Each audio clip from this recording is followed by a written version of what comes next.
They tried to sabotage my career without realizing I was the one authorizing their promotions. Stick around, because what started as a cheap betrayal turned into a masterclass in quiet revenge. And if you like stories where the underdog turns out to be the boss, hit that subscribe button. Peace doesn't come from money, but revenge, it's best served in total silence. I found that out a month ago when my family tried to block my promotion without realizing I was the final approval signature for the company they worked at. My name is Rachel Yin, though in the fintech world most people just know me as RY, purposefully vague. Publicly, I'm the Chief Strategy Officer at Crestmore Capital, a wealth management firm based in San Diego. What my family didn't know? I became the majority stakeholder 6 months ago through a shell fund I started at 22, built from my first cryptocurrency automation algorithm. It all began 12 years ago. I was sleeping on a friend's couch in Portland, teaching myself blockchain tech at night while working 2 part-time jobs. My brother Ryan dropped out of community college and rebranded himself as a serial entrepreneur, got launching businesses that never survived tax season. Dad would say, Rachel's the sensible one. Sensible didn't mean supported. I built 3 fintech tools, sold them anonymously, and funneled the returns into blind investment vehicles. Brian? He gave a TEDx talk on vision after joining Crestmore as a junior advisor, thanks to family connections. They thought I was broke, underemployed, replaceable. So I let them think it. Meanwhile, I orchestrated a silent buyout of Crestmore's voting shares, letting them keep their illusions. Until the day they tried to vote me out of a promotion. I approved it myself, then fired the ringleader. Guess who? Ryan. So when the board promoted me to Chief Strategy Officer, they thought they were recognizing a sharp but safe strategist. They had no idea they were crowning their new majority owner. Ryan's reaction? Absolutely priceless. Wow, nice upgrade. He scoffed over Sunday barbecue. Don't get too comfortable, though. Strategy's a different beast when real money's involved. Dad just nodded stiffly. Mom chimed in. Maybe Ryan can mentor you a bit. He's handled million-dollar portfolios since his 20s. I just smiled and bit into my corn on the cob. I'll keep that in mind, I said lightly. What they didn't know? The final acquisition documents were already signed, sealed, and stored in my home safe. But Ryan couldn't stand it. He had spent years as the family's golden boy. Smooth talker, big dreamer, the one with a LinkedIn full of buzzwords. I was the background noise, the over-educated girl who lacked charisma. At first, he dropped by Crestmore to chat with execs posing as a concerned brother. I watched through glass walls as he laughed with the COO, casually mentioning I was burnt out and still finding my footing. Then came the HR whispers, anonymous concerns about fake credentials, misrepresented experience, even forged awards. All nonsense, but calculated. When I confronted him, he didn't blink. I'm just protecting you, Ryan said smoothly. You know how firms get. They love ticking boxes these days. Can't blame you for catching the wave. He leaned in. But I'd hate to see you crash. I stayed silent, letting him talk. Then yesterday, it arrived. A sleek folder sent directly to the boardroom. Doctored statements, fake wire transfers, claims of fraud and data tampering. The board called an emergency meeting for Monday. And I'll be waiting, with the truth and majority control. Ryan must have caught wind of something through Crestmore's Salesforce gossip chain, because at last night's family dinner, he was practically glowing. The board wants me in the room tomorrow, he said, smug as ever. Sounds like there's a shakeup coming. Realignment at the top. Mom gasped with excitement. Dad lifted his scotch. About time, he said. No one asked why I hadn't been invited to this so-called realignment meeting about my own division. But what they didn't know? I'd spent the entire night assembling a full report, cataloging every whisper, every forged email, every backdoor manipulation Ryan had attempted over the past 3 months. And this time, I was including one document he never saw coming, Crestmore's updated ownership ledger. Tomorrow, they'd learn who really owned the company. If you think Ryan's gonna walk away from this untouched, subscribe. Because the next chapter, it flips everything. I wasn't angry anymore. I wasn't hurt either. I was ready. Sitting in my office with a folder of evidence organized down to the font size, I saw it clearly. Ryan's takedown attempt wasn't a threat. It was a spotlight, an opening to finally rewrite my own reputation and remove him for good. The board meeting was scheduled for 9 a.m. sharp. They thought I'd be the one under review. They forgot who signs the board's compensation packages. I arrived at Crestmore by 7:30 a.m., iced coffee in hand, calm and collected. At 8:45, Ryan strutted into the glass-paneled lobby in his boldest blazer, our parents behind him, all smiles like they were attending a ribbon-cutting ceremony. "Is the board ready for us?" he asked, voice smooth, confidence high. From my second-floor corner office, I watched them being escorted to the executive boardroom. And I smiled. Every board member had received my midnight dossier. If you've ever waited for the moment when truth walks in and masks fall off, don't miss what happens next. Hit that subscribe button, and I'll take you inside the boardroom, where everything changed. At exactly 9 a.m. I stood, adjusted my blazer, and stepped into the hallway. This was it. If you've ever been overlooked, underestimated, or told to wait your turn, don't blink. Hit that subscribe button, because what happens next is the moment I stopped waiting. I'm to lead. Elias Romero, Crestmore's board chair, was already mid-sentence when I entered the room. "These allegations against Miss Yoon are quite serious." "Sorry I'm late," I said smoothly, taking the seat at the head of the table without hesitation. Ryan turned, stunned. His smug expression cracked, instantly. "Rachel, this is a closed session," he snapped. "You weren't invited." I folded my hands calmly. Actually, I was never uninvited.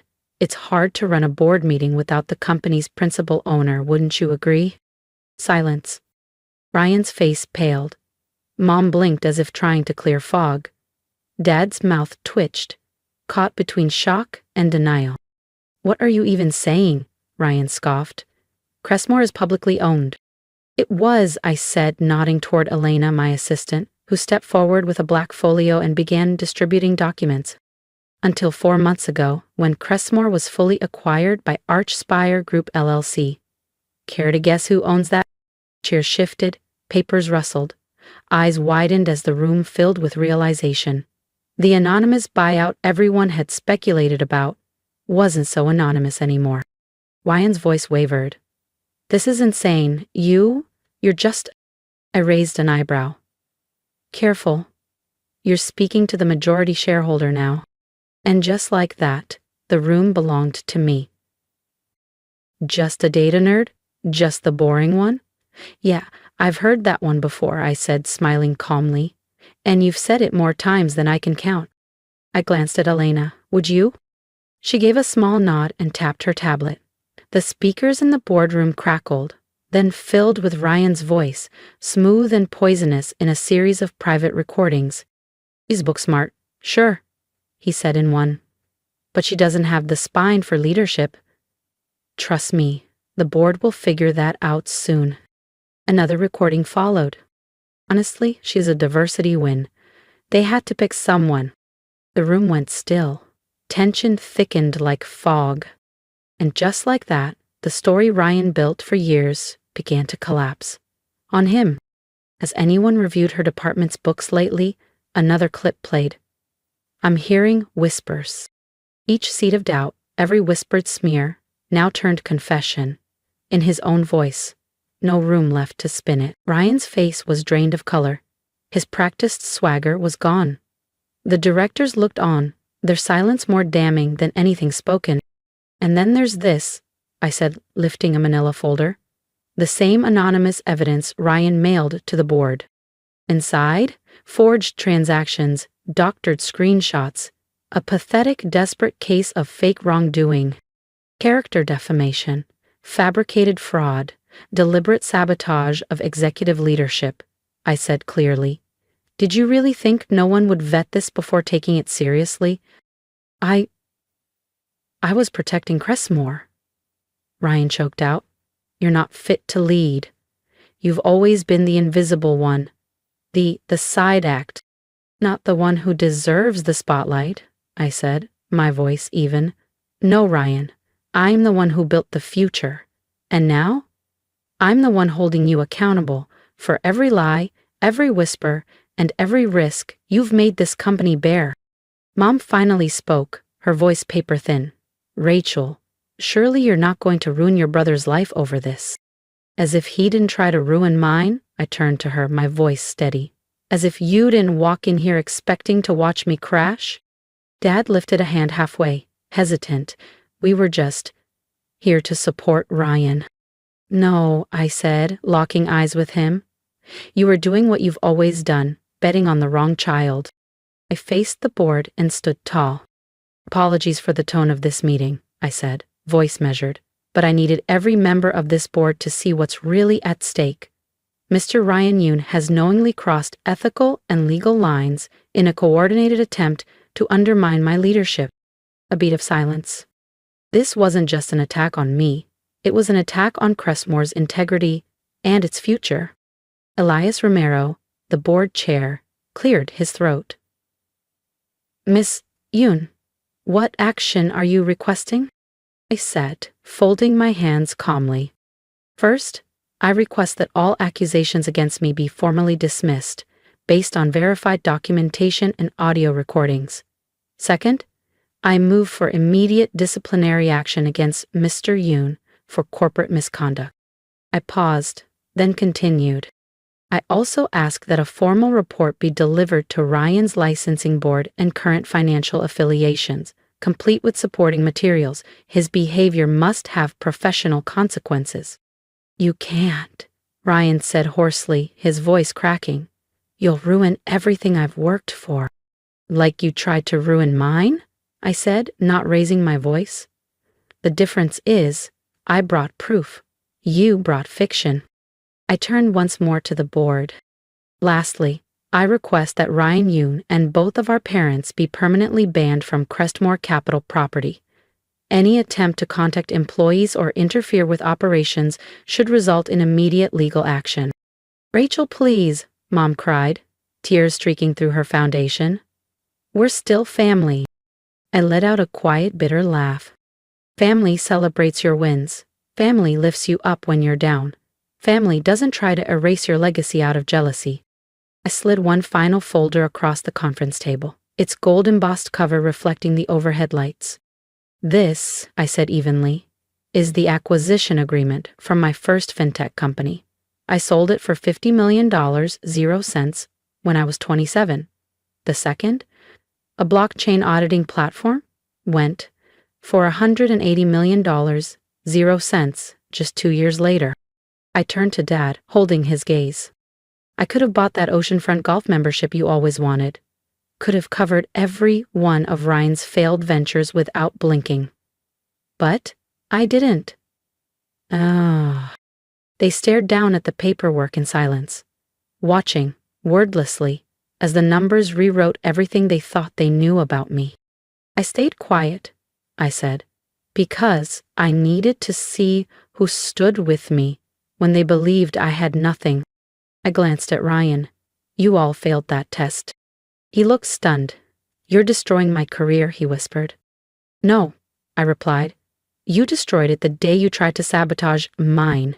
The only difference is, I have the proof. You have the guilt. I gathered the folders calmly and stood. This meeting is officially adjourned, I said to Elias. Please make sure the full record is secured. Then I turned to them. Ryan, Mom, Dad, security will see you out. Wait, Ryan called out, his voice cracking as I neared the door. Please. I was jealous. I couldn't stand that you were finally winning. His words were soft, desperate. We can fix this, right? We're still family. I paused at the doorway, turned back once, slowly. Do you know what separates us, Ryan? He looked up, eyes wet, pride gone. When you thought I was struggling, you kicked me lower. And when I was finally thriving, I stayed silent, just so you wouldn't feel small. I let out a slow breath. That's the difference between building something real and playing pretend with borrowed status. The weeks that followed were revealing. Ryan was terminated within days. Once the recordings and forged documents were reviewed, his firm issued a quiet but swift dismissal. Word of my majority ownership at Crestmore spread through the financial world, and suddenly, the same networks that once elevated him began asking about me. My parents left apologetic voicemails. Ryan sent an email. His attorney followed with a vague, personal growth statement. I archived every message. 3 months later, I was finishing a late-night portfolio review when Elena buzzed in. There's someone here, says it's personal. It was Ryan, but not the self-assured version I once knew. He looked worn down. No sharp suit, no Rolex. Just jeans, sneakers, and a basic gray hoodie. No bravado, just fatigue. I'm not here to argue, he said quietly, holding up a hand. I just need to leave something with you. He placed a manila folder on my desk. Old emails, accounts, every tool I used to try and discredit you. I'm forwarding copies to the board, too. No spin, no damage control. I didn't say anything. Why now? I asked after a moment. He looked down. Because you were right. You were building something. I was imitating it and resenting you the whole time. He turned to leave, then paused at the door. I'm starting over. Interning at a local fintech incubator. No fake titles this time. I don't expect forgiveness, but letting me fail, that finally taught me something no one else ever did. He reached for the door handle. Ryan, I said gently. He paused, glancing back, just enough hope in his eyes to remind me of who he used to be. Send me your resume in a year, I said, soft but firm. Not for leadership, I added. But if you're serious about starting over the right way, we're always open to people willing to earn it from the ground up. A single tear welled in Ryan's eye. He nodded. No spin, no clever exit line, just quiet acceptance. Then he turned and walked away. 6 months later, Crestmore Capital has exceeded even my boldest forecasts. We've expanded into 3 new sectors, onboarded socially conscious investors, and launched a mentorship fund for overlooked founders, especially women of color in tech and finance. It's real, it's lasting, it's mine. Mom and Dad still message now and then, usually when they want something, or when they're name-dropping their trailblazing daughter in circles they once tried to exclude me from. I keep it polite, but distant. The approval I used to chase? I don't need it anymore. The corner office they said I'd never earn looks out over the San Diego harbor. Some nights, I sit by the glass as the sky turns gold, thinking about betrayal, patience, and the strange gift of being underestimated. Last week, I got a holiday card. No apologies, no guilt trip. Just a handwritten note from Ryan. You didn't win because of us. You succeeded in spite of us. I'm finally learning how to build for real. Maybe that's the truest form of power. Not loud, not vengeful, but earned. Undeniable. Thank you for listening, for seeing me when those closest to me didn't. Now I want to hear from you. Have you ever been the quiet one? The invisible one? What would you have done? Comment below, share your truth. And don't forget to like and subscribe. Not just to follow my next move, but to reclaim your own.